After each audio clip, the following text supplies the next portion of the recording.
Atos dos Apóstolos 27, a partir do verso 20, está escrito assim: E não aparecendo, havia já alguns dias, nem sol, nem estrelas, caindo sobre nós grande tempestade.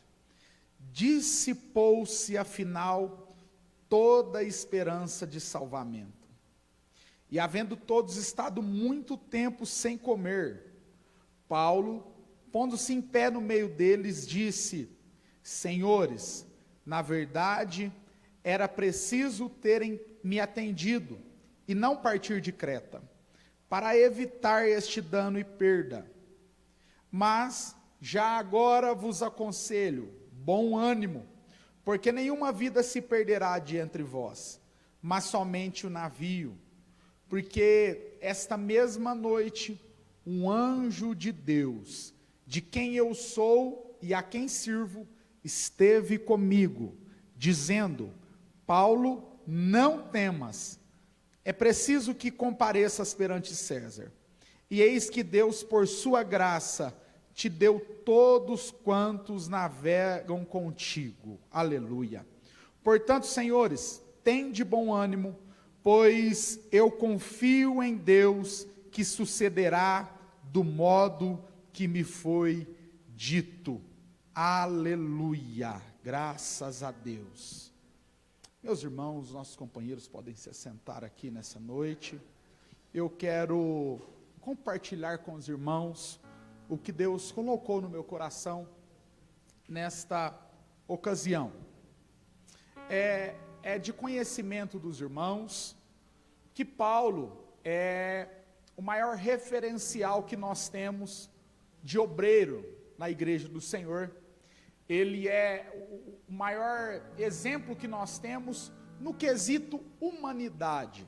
É certo que Jesus Cristo é o Senhor da igreja, é o pilar da igreja, é o alvo da igreja. Mas Paulo é para nós, tratando fora da divindade de Cristo, aquilo que nós sempre citamos e trazemos à memória. Ora, a sua vida é um exemplo para todos nós. Desde o início de sua conversão, até a sua chamada, a sua entrega ao ministério. E hoje eu quero comentar um pouco acerca da sua vida e da história, ou das histórias que Paulo vivenciou na sua vida. Primeiro, eu quero deixar aqui alguns pontos exatamente na vida deste homem. Como eu já disse, a sua conversão é um marco para nós. Mas eu quero lhe convidar a abrir a sua Bíblia e pensar um pouco comigo, porque não existe situação que o homem se encontre que seja tão distante a ponto de que a graça não seja o suficiente e que a graça não possa alcançar o homem. Escute, 1 Timóteo, primeira carta de Paulo a Timóteo, no capítulo 1 e o verso de número 16. Primeira carta de Paulo a Timóteo, capítulo 1 e verso de número 16. Eu quero ler com você nesta hora. Porque está escrito assim: Mas, por esta mesma razão, me foi concedida misericórdia, para que em mim, o principal, evidenciasse Jesus Cristo a sua completa longanimidade, e servisse eu de modelo a quantos hão de crer nele para a vida eterna. Escute, Paulo está enviando a carta a Timóteo, e ele diz: Timóteo, a graça do Senhor é maravilhosa, porque ela alcança os pecadores. E ele diz: ela é tão maravilhosa, mas tão maravilhosa, que escolheu a mim como modelo, para que todos quanto vierem depois possam olhar para mim. Escute, Paulo não era um homem de rasa modéstia, não, e nem era desta estirpe, mas ele reconhece a sua classe pecaminosa, e por isso ele diz: olha, a graça olhou para mim e me ergueu. Irmão, a você que me escute, eu repito, não há situação que o homem viva que ele se encontre tão distante a ponto de Deus não consegui-lo alcançar. Você pode hoje estar vivendo qualquer situação de vida. Você pode estar hoje no adultério, você pode hoje estar na bebedice, você pode hoje ser um espancador, você pode estar vivendo qualquer fase da vida e tendo quaisquer atitudes, sejam qual for. A graça de Deus, ela é poderosa para te tirar desse lugar e para trazer para perto dele. Ora, a graça é exatamente o agir e o mover de Deus em direção do homem caído. Ora, qual é a sua situação? Aonde você se encontra? Por onde você tem andado? Paulo é um exemplo para nós que Jesus pode te tirar de qualquer lugar. Maravilha! A chamada de Paulo também é um exemplo para nós, porque eu não consigo entender isso, e talvez você também não consiga compreender, como é que Deus enxerga na vida do homem, ou da mulher, quando digo homem, falo sobre a raça, como ele consegue perceber na vida deste ser, algo que ele ainda não viveu. Perceba, que Deus quando olha para Paulo, ele diz para Ananias, Ananias, vai lá na rua chamada direita, na cidade de Damasco, e conversa com um homem chamado Paulo, impõe sobre ele as suas mãos, e ministra sobre ele o meu espírito, porque este é para mim um vaso escolhido. Aleluia! Coisa maravilhosa, irmãos, é compreender que Deus nos escolheu para uma obra, antes mesmo de nós respondermos a Ele, antes mesmo da nossa reação. Escute, Deus tem pessoas específicas para obras específicas. A obra de Paulo era pregar para os gentios, era pregar para a nação ou para as nações que não eram dos israelitas.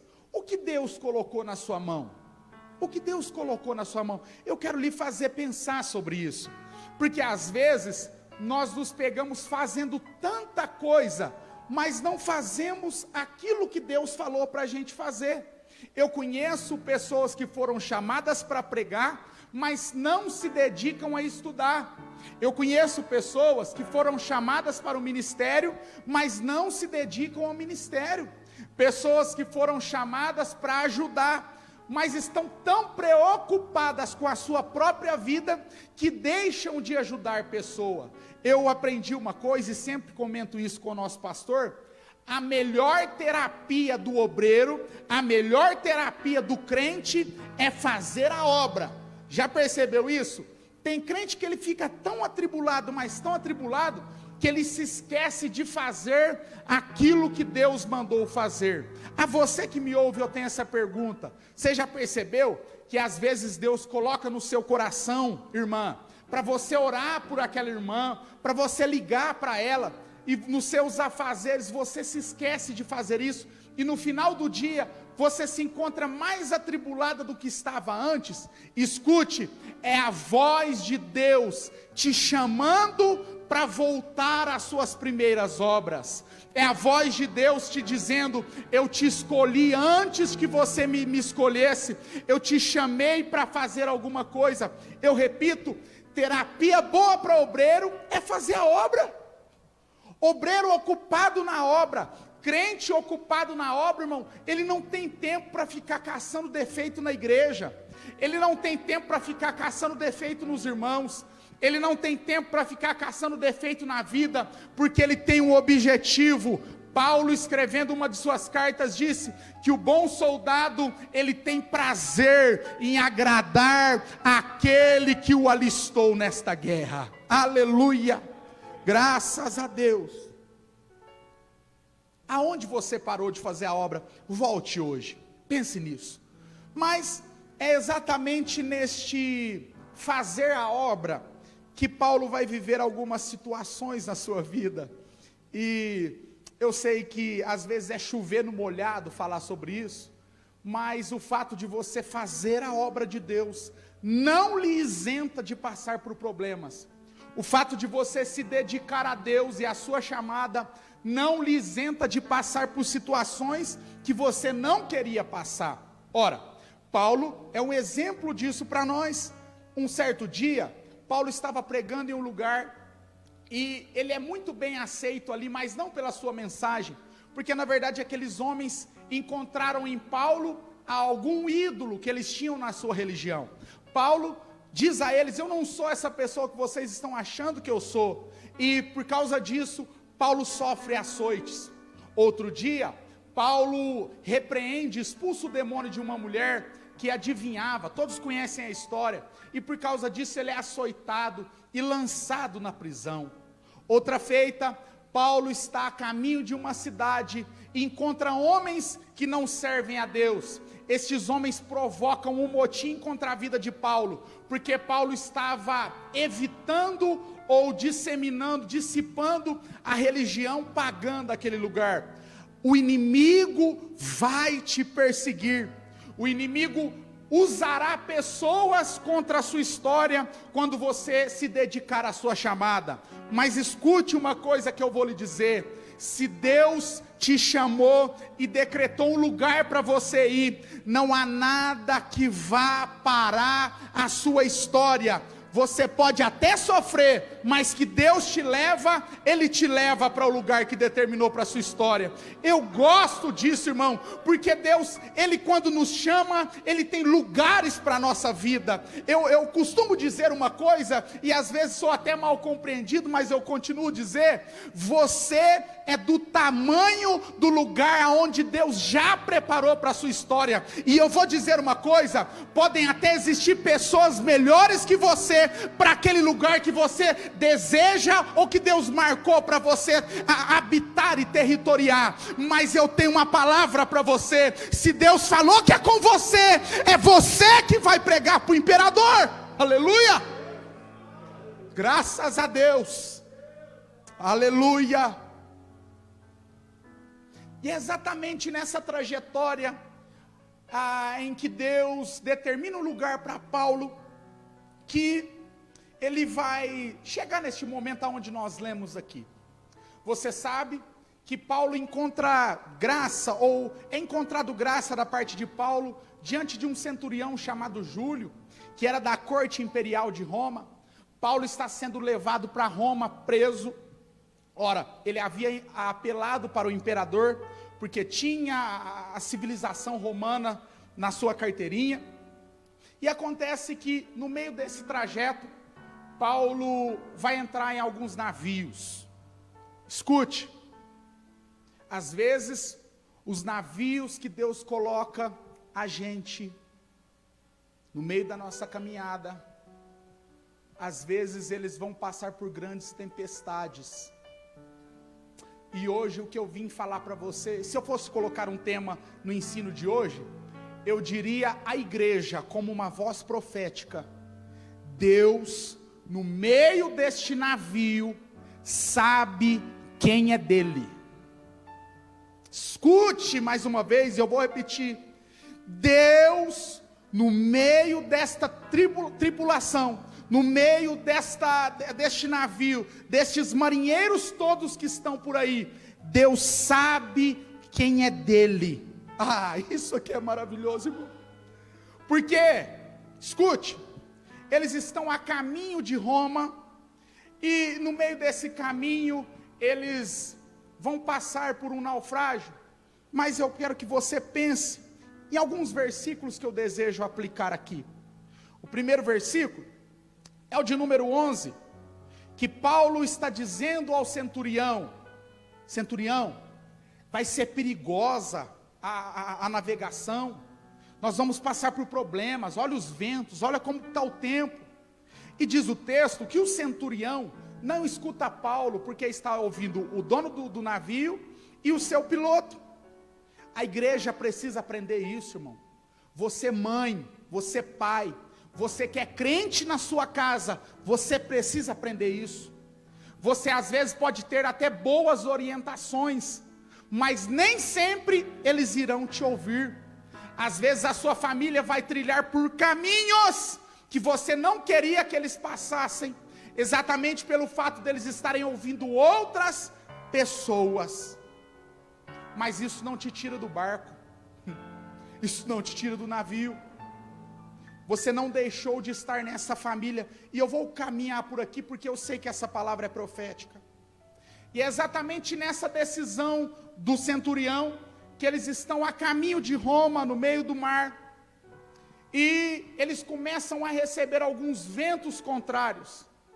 É nos relatado que um tufão chamado Euroaquilão alcança o navio, e este vento, esse tufão é tão forte, que eles tentam manobrar o navio, mas quando percebem que já não tem mais o controle, eles preferem deixar o navio ser guiado pelo vento, com medo de trazer o leme e ele bater em alguma coisa que eles não têm o controle.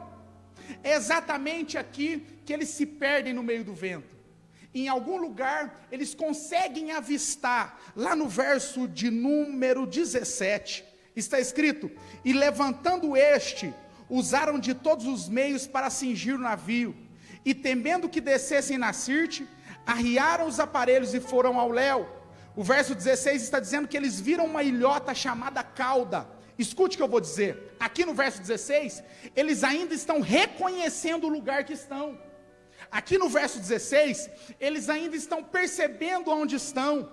Eles estão indo seguindo o vento está guiando eles, mas eles ainda conseguem reconhecer o território. Escute, existem momentos na nossa vida que nós passamos por problemas, mas nós ainda estamos em território conhecido. Mas também existem problemas que nós vamos passar, que são de lugares desconhecidos, irmãos. E se tem uma coisa que nos faz doer o coração, é pisar em terra desconhecida, terra que a gente não conhece ninguém, terra que ninguém conhece a gente, terra de novidades, de preocupações novas. A pandemia, irmãos, ela é assim. Ela é uma terra desconhecida, ninguém passou por isso. Desde a nossa mocidade até hoje, nunca ouvimos falar de uma pandemia como essa. Ela é um território desconhecido, nós não estamos mais na ilhota de Cauda, nós já estamos olhando ao nosso redor e não reconhecemos o que está lá fora. Só que tem um problema maior aqui, pastor, o que é? A tempestade não vai parar. Escute, a tempestade não para, a ponto de Paulo dizer: olha, nós estávamos lá, e Lucas está relatando, nós estávamos lá, e aconteceu que nós começamos a olhar para fora, e ficamos alguns dias sem ver o sol e as estrelas. Meu Deus, porque a tempestade era muito forte, e é aqui que eu quero pregar para você, porque existem situações na nossa vida, meu irmão, que nós chegamos em lugares desconhecidos, e esses lugares são tão desconhecidos, e esse é um X da questão, que você olha lá fora, e coisas como o sol e a estrela não estão lá. Quem entende de mar mais do que eu, e muito mais do que eu, sabe, que para marinheiro, o sol e as estrelas são bússola, são guias orientadores, são pontos de contato. E eu quero aqui pregar para você nessa noite, que você perdeu os pontos de contato da sua história, você perdeu a sua bússola. Você sabia que existem coisas na nossa vida, que são termômetro? Pastor, me explica isso. Já percebeu? Tem coisas na sua vida que enquanto você tem, é sinal que você está bem, é termômetro. Se aquilo está na sua mão, se aquilo ainda está com você, se aquela pessoa ainda está com você, se aquele emprego ainda está com você, se aquele carro ainda está com você, se você ainda tem aquela casa, é termômetro de que você está bem. É o sol e as estrelas da nossa vida, irmão. Você sabia que às vezes existem tempestades tão fortes, que nem é que o sol e a estrela saiu de lá, irmão, porque eles não saíram, mas existem tempestades tão fortes, que nos fazem perder a visão dessas coisas, irmãos. E é nesse versículo onde ele está relatando que eles não enxergaram nem o sol, nem as estrelas.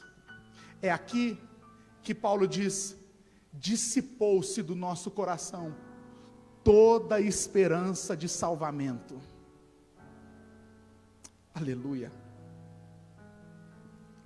Quais são os seus guias orientadores que sumiram? O que você perdeu? O que você tinha por certo que sumiu daí? Aquela coisa que você mirava ao norte e falava: era para lá que eu vou. Qual tempestade te fez cerrar os olhos e agora você não consegue enxergar do lado de lá? Eu repito, às vezes nem é que eles foram embora, porque o sol e as estrelas continuam lá, mas a tempestade é forte demais, pastor. E eu não consigo mais perceber essa realidade. Era tão real, era tão certo. Eles estavam aqui, eles me aqueciam, eles me iluminavam, mas não estão mais aqui. Eu vim aqui falar uma coisa muito séria para você, igreja. Aleluia.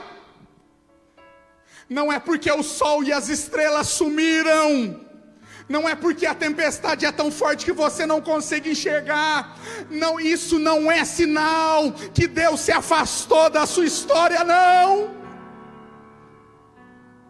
Não é porque você perdeu aqueles pontos de contato, aquelas vias de acesso, isto não é sinal que Deus te abandonou. Eu vim aqui lhe dizer, assim como o anjo disse para Paulo, hoje eu sou a voz do anjo também. Ora, Paulo, você precisa ir para Roma, e eu vou te segurar no meio desse navio. Pode ser que o navio até se perca no meio do caminho, mas que você chegue em Roma, você chega, aleluia.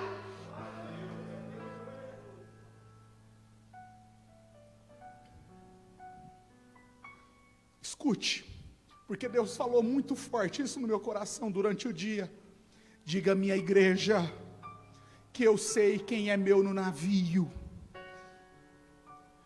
Pesei vocês na balança, pesei vocês na balança, e lhes digo, é necessário convicção. Pesei vocês na balança, e lhes digo, ministério, é necessário convicção. Escute, porque existem casas que o anjo não vai mais. Pastor, o que é isso? Oh, meu querido, tem pessoas, tem crente dos nossos dias que se anjo aparecer para ele manda o anjo embora, porque não acredita nem em Deus mais. Eu vim aqui lhe dizer nessa hora que o céu ainda é real, que a intervenção de Deus ainda é real, que o Espírito Santo ainda é real, e que Ele ainda dirige a igreja de Jesus Cristo na terra. Você tem uma direção, a igreja tem uma direção, e nós não podemos perder a convicção. Não podemos, irmão. Irmão, a pandemia não pode tirar a nossa convicção. O desemprego não pode tirar a nossa convicção, os problemas não podem tirar a nossa convicção, a falta de dinheiro, a falta disso e daquilo, não pode tirar a convicção do crente. Por quê, pastor? Porque Deus está enviando o anjo para falar com o crente naquela casa. Você não está entendendo, você que está me ouvindo aí, você não está entendendo? Deus te escolheu para ser portador de boas mensagens. Aleluia! Deus te escolheu, você me ouve aí? Deus te escolheu para ser portador de boas mensagens. E aqui eu quero parafrasear, escute o que está acontecendo. Eles estão tudo desembocando o navio, esvaziando, porque eles precisam aliviar o peso, eles precisam resolver o problema, e estão tentando com as suas forças, e eles estão já há 14 dias sem se alimentar. Paulo se coloca no meio deles e diz, meus queridos, pensa comigo, está me ouvindo? Parece que eu vejo o capitão do navio olhando para o Paulo, o centurião olhando para o Paulo, atônito, tremendo, e o Paulo tranquilo, sossegado, dizendo, deixa eu falar uma coisa para vocês, Eu falei para vocês não sair de lá, né?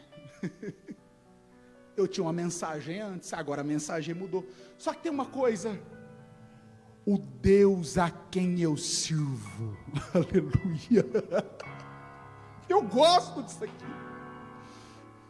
O Deus a quem eu sirvo enviou o seu anjo exatamente nesta noite. Eu fico pensando, Fernando, como é que o Paulo sabia que era noite, se já fazia dias que o sol não aparecia? É porque o crente tem bússola do céu, o crente tem termômetro do céu, aleluia. Às vezes a sua família está desorientada, mas você põe o pé no chão e fala: não, vamos manter o pé no chão, Deus está no controle de tudo, aleluia. Meu Deus enviou o seu anjo e falou comigo: Paulo, eu quero lá saber de anjo. Não, escuta, ele falou para mim que ninguém se perderá nessa viagem. Ele deu para mim vocês, por amor de mim ele deu a vida de vocês. Se você crê, receba essa palavra. Deus faz coisas nas pessoas que estão ao seu redor, por amor da sua vida. Ô pastor, isso é heresia. Por causa de Abraão, Deus poupou Ló do fogo e do enxofre em Sodoma. E eu quero lhe dizer que por amor da sua vida, pessoas na sua casa e na sua família serão libertas, serão livres, serão transformadas, serão reservadas para a salvação, porque Deus olhou para a sua vida e te amou. Aleluia. Aqui eu encerro. Convicção. Foi sobre isso que Deus falou comigo. E eu quero terminar dentro do horário. Convicção. Você sabe que convicção é coisa ou sentimento ou atitude que às vezes não se vê nos nossos dias. Eu não sei se convicção é resultado, ou a falta de convicção é resultado do amor nosso que esfriou nos últimos dias. Porque Jesus falou: e por se multiplicar a iniquidade, o amor de muitos esfriará. Agora também não sei se é a falta de amor que fez nos aumentar a iniquidade. Mas certo é que o amor a Deus e a entrega a Deus, ela é resultado de convicção também. Porque é impossível agradar a Deus sem ter fé. Porquanto é necessário que todo aquele que se aproxima de Deus creia que Ele existe e que se torna recompensador de todos aqueles que o buscam.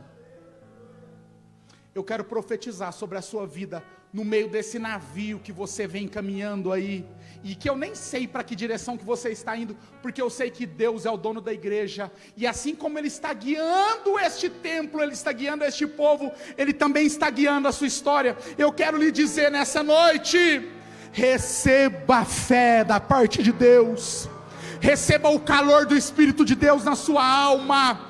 Você não vai ser mais portador de más notícias, você vai ser portador de notícias do céu. Se o mundo está dizendo que vai de mal a pior, você vai dizer que há um céu aguardando a igreja. Você vai contar novas notícias, você vai falar novidades do céu. Irmão, receba a convicção. Quer saber de uma coisa? Eu estou com saudade, pastor Damião, mas eu estou com tanta saudade de quando a gente falava: Deus está aqui, e o povo dava glória. Eu estou com tanta saudade, irmão, de a gente querer de novo o batismo com o Espírito Santo, porque tudo isso anda com a convicção. Quer saber de uma coisa? Você hoje acordou e ainda nem falou com Deus, mas o Espírito de Deus está derramando sobre a tua alma essa chama que se chama convicção, e na sua alma não haverá mais variação e nem dúvida, porque o próprio Deus habitará em você. Aleluia.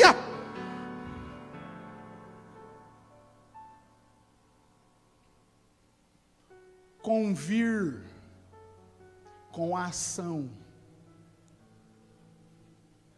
sua convicção lhe tirará de alguns laços.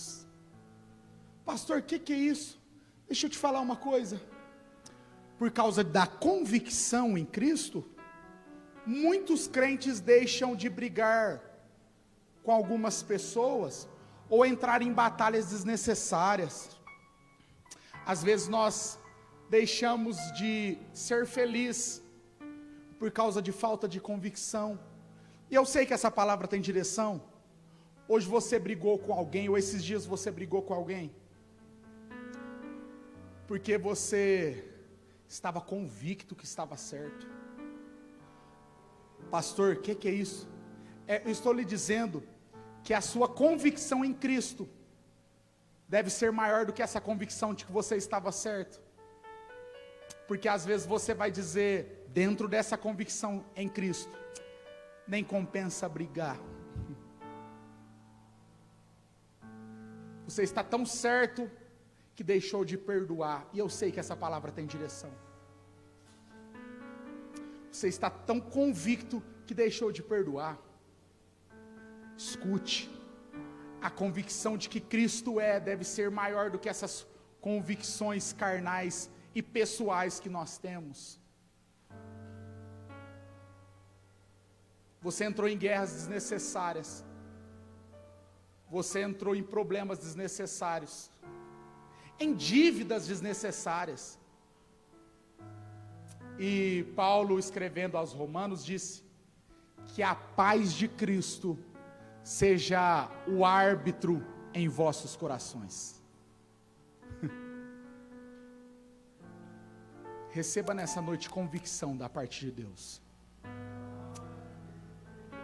Irmão, Deus se você diz que entregou a sua vida para Ele, viva essa verdade. Viva essa verdade com todas as suas atitudes. Pastor, o bem que eu quero fazer, eu não consigo fazer. É para isso que nós temos esse amigo chamado Espírito Santo. Eu ministro sobre a tua alma nesta hora. Receba o Espírito de Deus, que te tira desta esfera carnal e te traz uma convicção espiritual de que Cristo é o teu Senhor, e que mais vale a pena agradar a Ele do que servir as minhas forças físicas. Eu encerro aqui. O naufrágio vai chegar em um lugar muito desconhecido, uma ilha chamada Malta, e é neste lugar que Paulo vai ser picado por uma víbora. Os homens vão ficar olhando para Paulo e vão dizer, daqui a 5 minutos ele morre. Paulo solta aquela víbora da ponta dos seus dedos e continua a se alimentar naquela fogueira com os homens. Os homens estavam olhando para Paulo e falaram, esse homem é amaldiçoado, acabou de sair do naufrágio e agora uma víbora pica ele, vai morrer. Pastor, por que você está dizendo isso? Estou dizendo que para quem tem convicção, as coisas mudam muito rápido. Eles podem até te taxar hoje e te chamar de amaldiçoado ou de problemático, por causa dessa fé que você carrega. Mas daqui a pouco o veneno da víbora não tem efeito no teu sangue. E eles olham para você e reconhecem que Deus está na sua história. Irmão, isso é profético. Para você que perdeu alguma coisa ou alguma pessoa, eu tenho essa palavra para você. O veneno da víbora não fará efeito no teu corpo. Você verá, e eles enxergarão o Deus da tua convicção agindo mais uma vez na sua vida. Que Deus lhe abençoe.